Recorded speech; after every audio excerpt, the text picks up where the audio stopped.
Antoine-Laurent de Lavoisier was a French nobleman and chemist central to the 18th-century chemical revolution and a large influence on both the histories of chemistry and biology. He is widely considered to be the father of modern chemistry. It is generally accepted that Lavoisier's great accomplishments in chemistry largely stem from the fact that he changed the science from a qualitative to a quantitative one.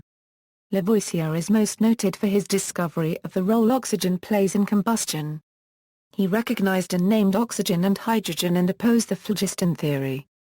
Lavoisier helped construct the metric system, wrote the first extensive list of elements, and helped to reform chemical nomenclature.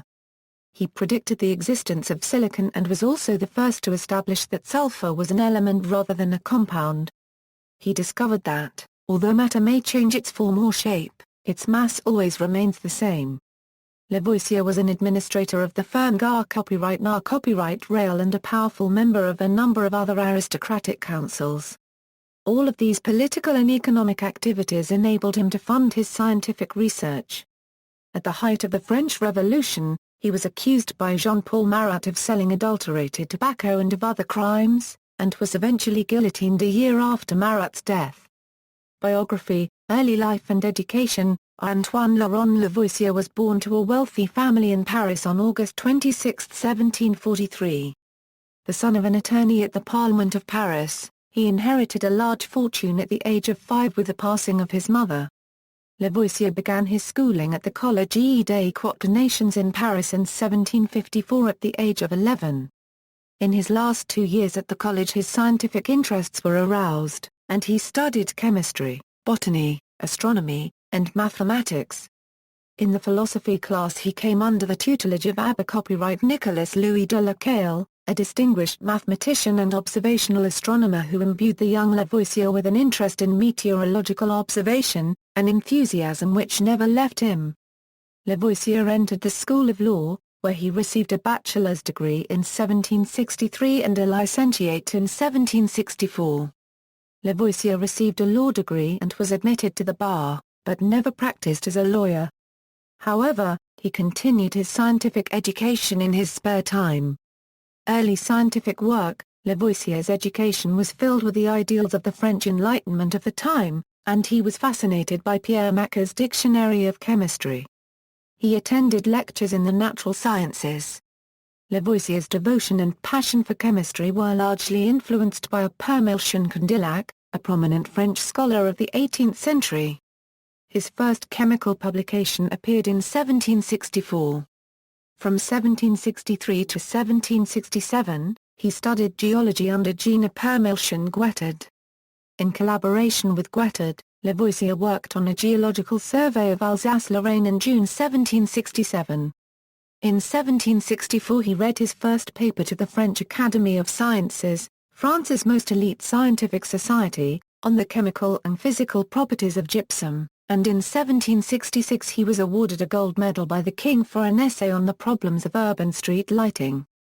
In 1768 Lavoisier received a provisional appointment to the Academy of Sciences. In 1769, he worked on the first geological map of France. Firm copyright rail and marriage. At age 26, around the time he was elected to the Academy of Sciences, Lavoisier bought a share in the firm copyright rail, a tax farming financial company which advanced the estimated tax revenue to the royal government in return for the right to collect the taxes. Lavoisier attempted to introduce reforms in the French monetary and taxation system to help the peasants. While in government work, he helped develop the metric system to secure uniformity of weights and measures throughout France.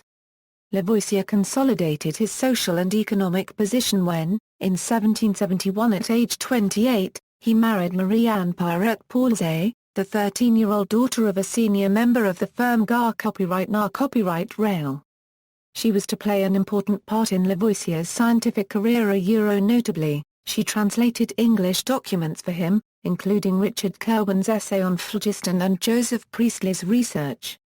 In addition, she assisted him in the laboratory and created many sketches and carved engravings of the laboratory instruments used by Lavoisier and his colleagues for their scientific works. Madame Lavoisier edited and published Antoine's memoirs and hosted parties at which eminent scientists discussed ideas and problems related to chemistry. For 3 years following his entry into the firm Gar copyright Na copyright rail, Lavoisier's scientific activity diminished somewhat, for much of his time was taken up with official firm Gar copyright Na copyright rail business. He did, however, present one important memoir to the Academy of Sciences during this period, on the supposed conversion of water into earth by evaporation. By a very precise quantitative experiment, Lavoisier showed that the earthy sediment produced after long continued reflux heating of water in a glass vessel was not due to a conversion of the water into earth but rather to the gradual disintegration of the inside of the glass vessel produced by the boiling water. Oxygen theory of combustion. During late 1772 Lavoisier turned his attention to the phenomenon of combustion, the topic on which he was to make his most significant contribution to science.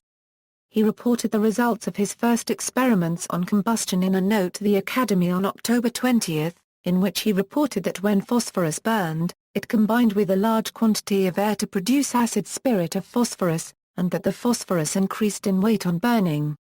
In a second sealed note deposited with the Academy a few weeks later, Lavoisier extended his observations and conclusions to the burning of sulfur and went on to add that, what is observed in the combustion of sulfur and phosphorus may well take place in the case of all substances that gain in weight by combustion and calcination, and I am persuaded that the increase in weight of metallic cases is due to the same cause.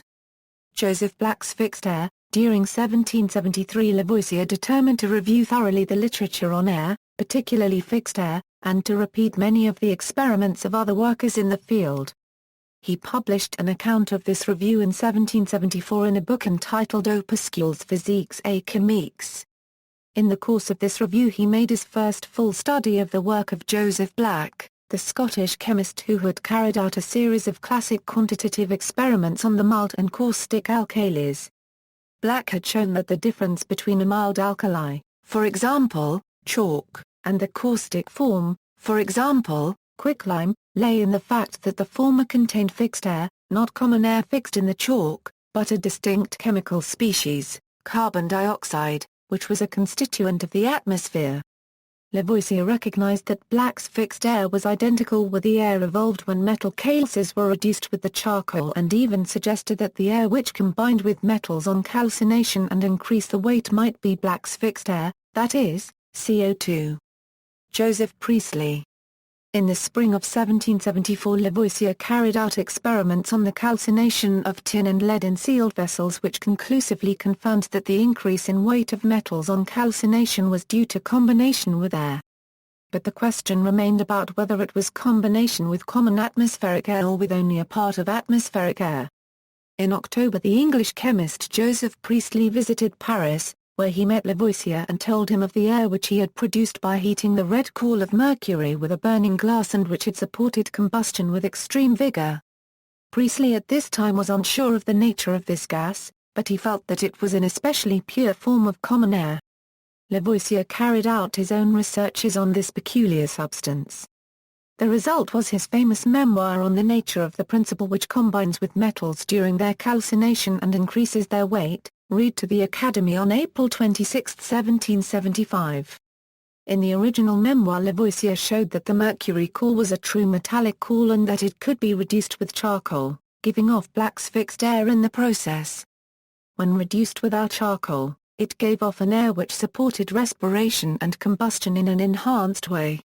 He concluded that this was just a pure form of common air, and that it was the air itself undivided, without alteration, without decomposition, which combined with metals on calcination. After returning from Paris, Priestley took up once again his investigation of the air from mercury coal. His results now showed that this air was not just an especially pure form of common air but was 5 or 6 times better than common air, for the purpose of respiration, inflammation, and every other use of common air. He called the air dephlogisticated air, as he thought it was common air deprived of its phlogiston.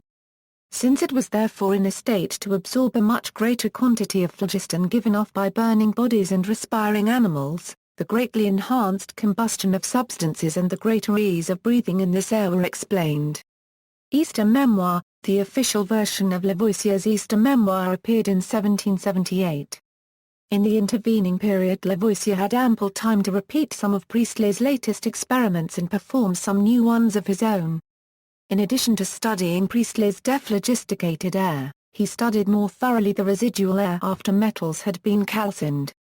He showed that this residual air supported neither combustion nor respiration, and that approximately 5 volumes of this air added to 1 volume of the dephlogisticated air gave common atmospheric air. Common air was then a mixture of 2 distinct chemical species with quite different properties. Thus, when the revised version of the Easter Memoir was published in 1778, Lavoisier no longer stated that the principle which combined with metals on calcination was just common air but nothing else than the healthiest and purest part of the air, or the eminently respirable part of the air. In the following year, Lavoisier coined the name oxygen for this constituent of the air, from the Greek words meaning acid former.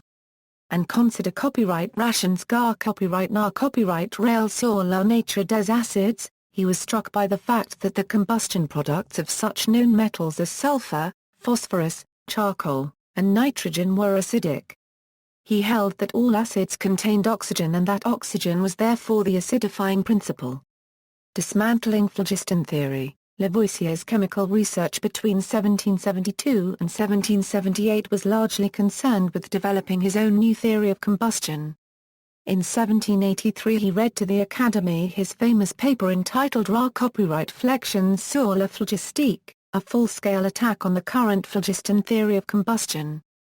That year Lavoisier also began a series of experiments on the composition of water which were to prove an important capstone to his combustion theory and win many converts to it.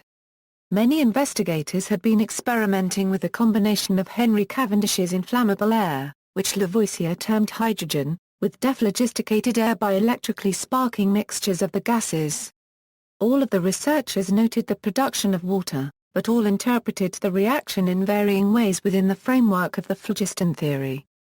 In cooperation with mathematician Pierre-Simon de Laplace, Lavoisier synthesized water by burning jets of hydrogen and oxygen in a bell jar over mercury.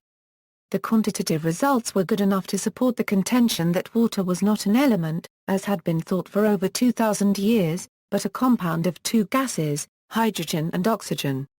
Gunpowder Commission. Lavoisier's researches on combustion were carried out in the midst of a very busy schedule of public and private duties, especially in connection with the firm gar copyright na copyright rail.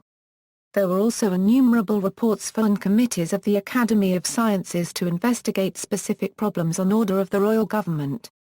Lavoisier, whose organizing skills were outstanding, frequently landed the task of writing up such official reports. In 1775 he was made one of 4 commissioners of gunpowder appointed to replace a private company, similar to the firm gar copyright na copyright rail, which had proved unsatisfactory in supplying France with its munitions requirements. As a result of his efforts, both the quantity and quality of French gunpowder greatly improved, and it became a source of revenue for the government. His appointment to the Gunpowder Commission brought one great benefit to Lavoisier's scientific career as well. As a commissioner, he enjoyed both a house and a laboratory in the Royal Arsenal. Here he lived and worked between 1775 and 1792. Pioneer of stoichiometry, Lavoisier's researches included some of the first truly quantitative chemical experiments. He carefully weighed the reactants and products of a chemical reaction in a sealed glass vessel, which was a crucial step in the advancement of chemistry. In 1774, he showed that, although matter can change its state in a chemical reaction, the total mass of matter is the same at the end as at the beginning of every chemical change. Thus, for instance, if a piece of wood is burned to ashes, the total mass remains unchanged. Lavoisier's experiment supported the law of conservation of mass. In France it is taught as Lavoisier's law and is paraphrased from a statement in his Traité copyright permel la copyright menter de chimite rien ni se perd, rien ni se cra copyright tout se transforme. Mikhail Lomonosov had previously expressed similar ideas in 1748 and proved them in experiments. Others whose ideas predate the work of Lavoisier include Jean Rey, Joseph Black, and Henry Cavendish. Chemical nomenclature. Lavoisier, together with L.B. Guyton de Morvier, Claude Louis Berthelot, and Antoine Lavoisier de Fourcroy, submitted a new program for the reforms of chemical nomenclature to the Academy in 1787, for there was virtually no rational system of chemical nomenclature at this time. The new system was tied inextricably to Lavoisier's new oxygen theory of chemistry. The classical elements of earth, air, fire, and water were discarded, and instead some 55 substances which could not be decomposed into simpler substances by any known chemical means were provisionally listed as elements.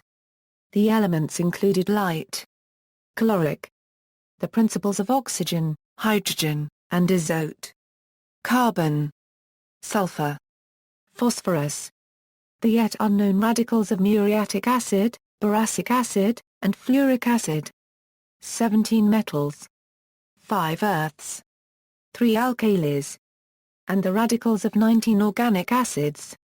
The acids, regarded in the new system as compounds of various elements with oxygen, were given names which indicated the element involved together with the degree of oxygenation of that element, for example sulfuric and sulfurous acids, phosphoric and phosphorus acids, nitric and nitrous acids, the ic termination indicating acids with a higher proportion of oxygen than those with the use ending.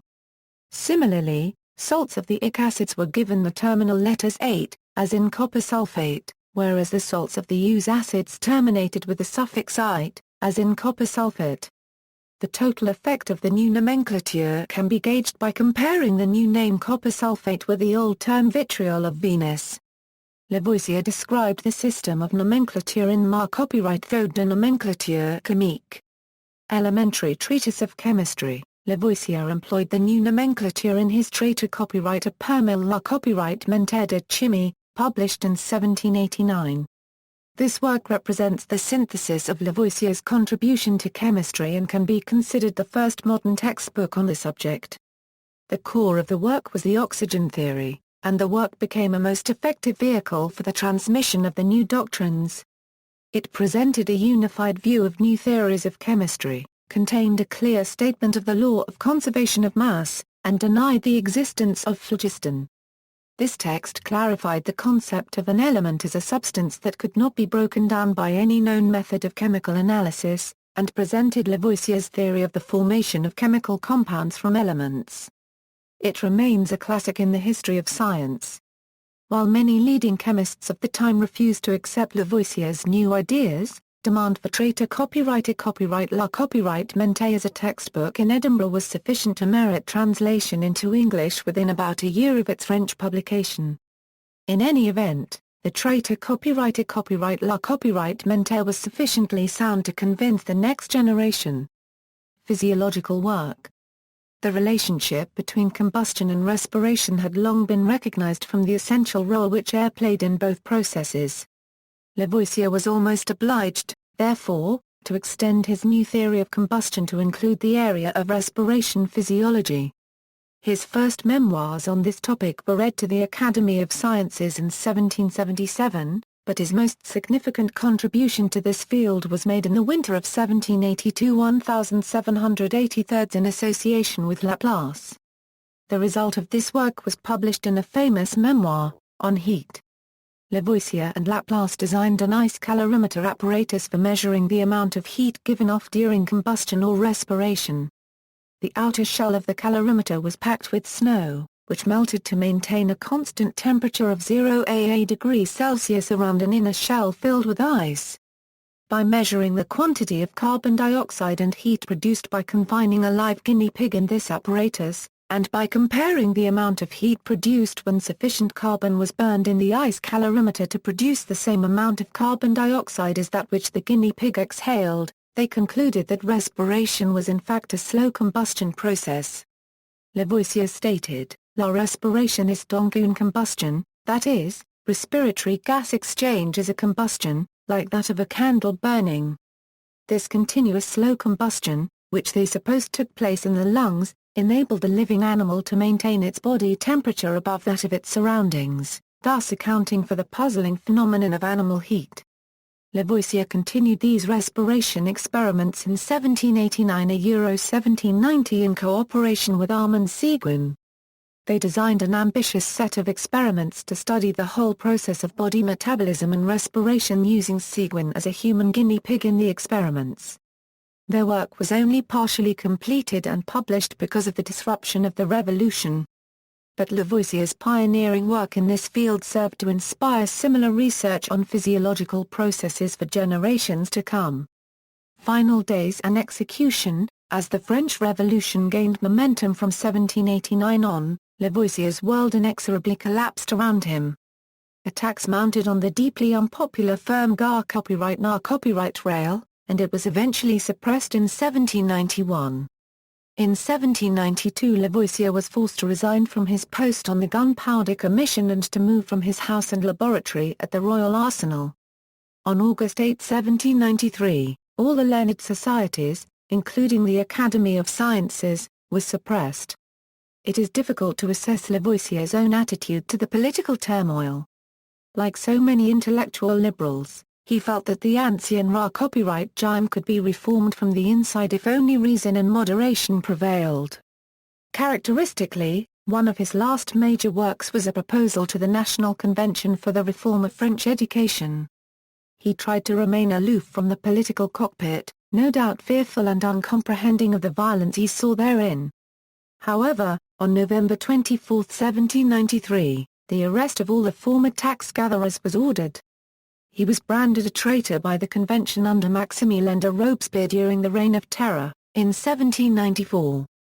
He had also intervened on behalf of a number of foreign-born scientists including mathematician Joseph-Louis Lagrange, resulting in the granting to them of exceptions from a mandate stripping all foreigners of possessions and freedom.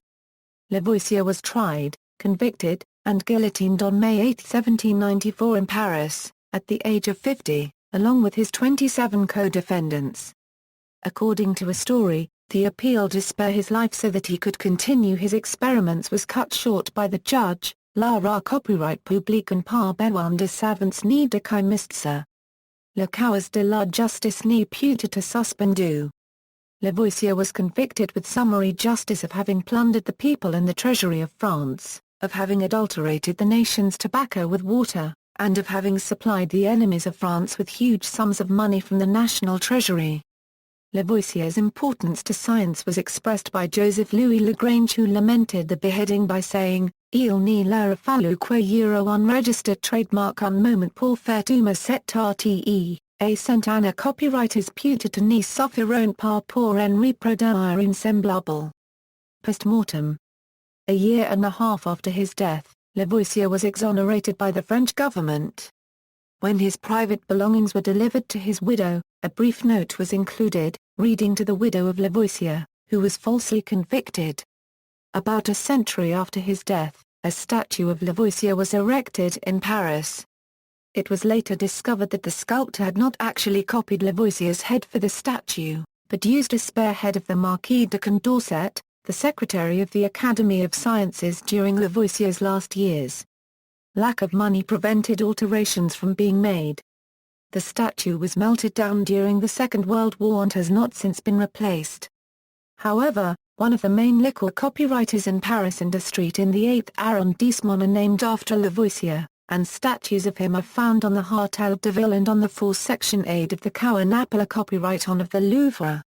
His name is one of the 72 names of eminent French scientists, engineers and mathematicians inscribed on the Eiffel Tower as well as on buildings around Killian Court at MIT in Cambridge, MAS. Lavoisier is listed among eminent Roman Catholic scientists, and as such he defended his faith against those who attempted to use science to attack it. Louis-Édouard Grimaud, author of the standard French biography of Lavoisier, and the first biographer to obtain access to Lavoisier's papers, writes the following. Raised in a pious family which had given many priests to the church, he had held to his beliefs. To Edward King, an English author who had sent him a controversial work, he wrote, "You have done a noble thing in upholding revelation and the authenticity of the Holy Scripture, and it is remarkable that you are using for the defense precisely the same weapons which were once used for the attack." Legacy. Lavoisier's fundamental contributions to chemistry were a result of a conscious effort to fit all experiments into the framework of a single theory. He established the consistent use of the chemical balance, used oxygen to overthrow the phlogiston theory, and developed a new system of chemical nomenclature which held that oxygen was an essential constituent of all acids. Lavoisier also did early research in physical chemistry and thermodynamics in joint experiments with Laplace. They used a calorimeter to estimate the heat evolved per unit of carbon dioxide produced, eventually finding the same ratio for a flame and animals, indicating that animals produced energy by a type of combustion reaction. Lavoisier also contributed to early ideas on composition and chemical changes by stating the radical theory, believing that radicals, which function as a single group in a chemical process, combine with oxygen in reactions. He also introduced the possibility of allotropy in chemical elements when he discovered that diamond is a crystalline form of carbon. He was essentially a theorist, and his great merit lay in his capacity to take over experimental work that others had carried out without always adequately recognizing their claims and by a rigorous logical procedure, reinforced his own quantitative experiments, expounding the true explanation of the results. He completed the work of Black, Priestley and Cavendish, and gave a correct explanation of their experiments. Overall, his contributions are considered the most important in advancing chemistry to the level reached in physics and mathematics during the 18th century. Lavoisier's work was recognized as an international historic chemical landmark by the American Chemical Society, Académie Copyright des Sciences de l'Institut de France and the Société Copyright Chimique de France in 1999. Selected writings, Opuscules physiques et chimiques. L'art de fabriquer le salin et la potasse, publié copyright par Audrey Duroy, par les rares copyright Gisers gar copyright na copyright Rodez powders and salpeters. Instructions sur les moyens de suppléer copyright à la dissette des fourrages, et d'augmenter la subsistance des bestiaux, suppléer copyright mental instructions sur les moyens de pourvoir à la dissette des fourrages, publié copyright par Audrey Duroy le 31 mai 1785. With Gaëtan de Morvier, Claude Louis Berthelot, Antoine Fourcroy, Mar copyright Code de nomenclature chimique, with Fourcroy, Morvier, Cadet, Borma copyright, Darcet, and Sage, nomenclature chimique, use synonyme ancienne moderne, pour servir à l'intelligence des auteurs. Traiter copyright la copyright mente de chimie, Pra copyright center copyright dans un ordre nouveau et d'après les d'art copyright couverts modernes also here, with Pierre-Simon Laplace, Mar copyright moire sur la chaleur, Mar copyright moise de l'Académie copyright des Sciences, ppA 355 à €408. Mar copyright moire continent les experts copyright sciences faites sur la chaleur, pendant live de 1783 à 1784. Par P.S. de Laplace and A.K. Lavoisier, Mar copyright moise de physique et de chimie, in translation, Essays Physical and Chemical Translation by Thomas Henry of Opuscules physiques et chimiques, The Art of Manufacturing Alkaline Salts and Potashes, published by order of His Most Christian Majesty, and approved by the Royal Academy of Sciences trans. By Charles Williamos of L'Art de fabriquer le salin et la potasse, with Pierre-Simon Laplace. Memoir on Heat, read to the Royal Academy of Sciences, June 28, 1783, by Messrs. Lavoisier and de Laplace of the same Academy. Trans. By Henry Gerlach of Mar copyright Moire sur la chaleur, Essays, on the effects produced by various processes on atmospheric air. With a particular view to an investigation of the constitution of acids, trans. Thomas Henry collects these essays, experiments on the respiration of animals, and on the changes effected on the air in passing through their lungs. On the combustion of candles in atmospheric air and in dephlogistated air. On the combustion of Kuhnkel's phosphorus. On the existence of air in the nitrous acid, and on the means of decomposing and recomposing that acid. On the solution of mercury in vitriolic acid. Experiments on the combustion of alum with phlogistic substances, and on the changes effected on air in which the pyrophorus was burned. On the vitriolization of martial pyrites. General considerations on the nature of acids, and on the principles of which they are composed. On the combination of the matter of fire with evaporable fluids. and on the formation of elastic aeriform fluids. Method of chemical nomenclature, proposed by Messrs. de Moreau, Lavoisier, Berthollet, and de Fourcroy. Dictionary, Elements of Chemistry, in a new systematic order, containing all the modern discoveries. Translation by Robert Kerr of Traiter. Copyright La Copyright Mente de Chimie. ISBN 978-0486646244. 1799 edition, 1802 edition, Volume 1, Volume 2, some illustrations from 1793 edition, some more illustrations from Othma Library of Chemical History, more illustrations at Othma Library of Chemical History. Notes. Further reading, Antoine-Laurent de Lavoisier. Catholic Encyclopedia. New York, Robert Appleton Company 1913a. Berthelot, Memoir. Copyright Volution Chimique, Lavoisier. Paris, Alcana, Catalogue of Printed Works by and Memorabilia of Antoine-Laurent de Lavoisier, 1743 €1794. Exhibited at the Grolier Club. Daumers, M. Lavoisier, Thar. Copyright Oricien et Expert. Copyright Nomenclature. Paris, Presses Universitaires de France. Donovan, Arthur.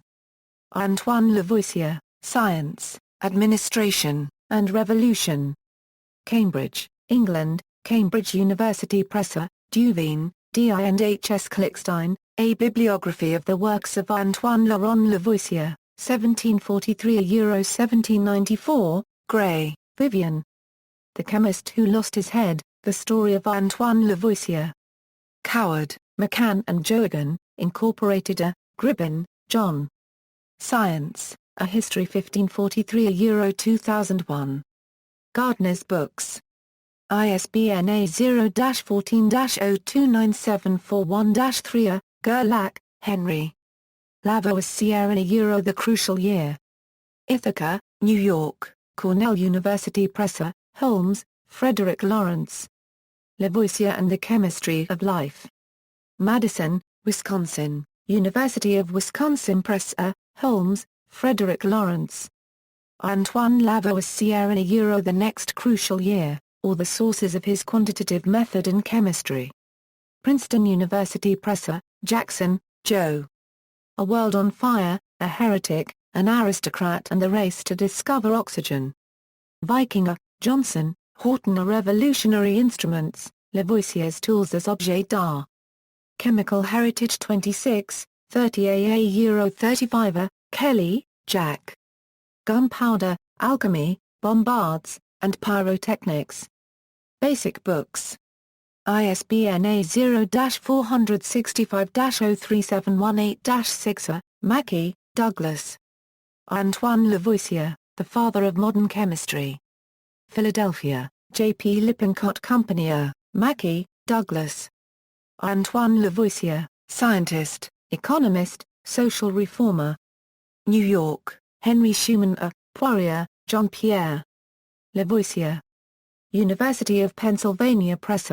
Surrey, Eric. The Periodic Table, Its Story and Its Significance. Oxford University Press. Smart Bell, Madison. Lavoisier in the Year One, The Birth of a New Science in an Age of Revolution. Atlas Books, W. W. Norton. External links, Panopticon Lavoisier. A Virtual Museum of Antoine Lavoisier, Antoine Lavoisier. Chemical Achievers Profile, Antoine-Laurent de Lavoisier. Works by Antoine Lavoisier at Project Gutenberg, about his work, location of Lavoisier's laboratory in Paris, Radio 4 program on the discovery of oxygen by the BBC, who was the first to classify materials as compounds. Frederick Sonney's Cornell University's Lavoisier collection, his writings, bibliography at Panopticon Lavoisier, Les Angstrom Œuvres de Lavoisier edited by Pietro Corsi and Patrice Brett. Œuvres de Lavoisier at Gallica BNF in 6 volumes. Works of Lavoisier at Internet Archive, Wildcat author page, Elements of Chemistry. Google Books version of the 1965 Dover reprint.